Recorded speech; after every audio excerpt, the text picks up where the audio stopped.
बाबे देशवा कर देबो वीजा पासपोर्ट राजा जी। भोजपुर में पान खइहा जौनपुर में नसता मोहन बनो ताजा राजा कहत जाई रसता आवा हमारा लंदन जाता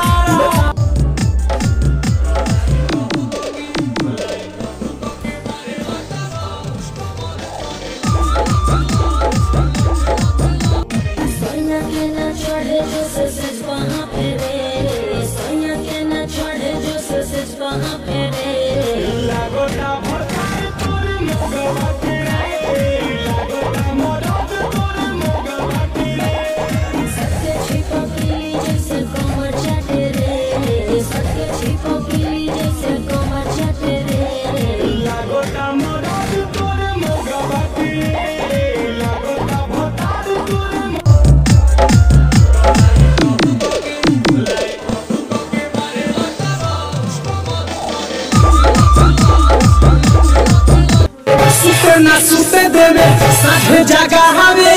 हाथ धरे लाजब देसी हरावे भीतर से मन गुदगुदावे भाता के जसले छुआवे से जिया सुख गुदावे भाता के जसले छुआवे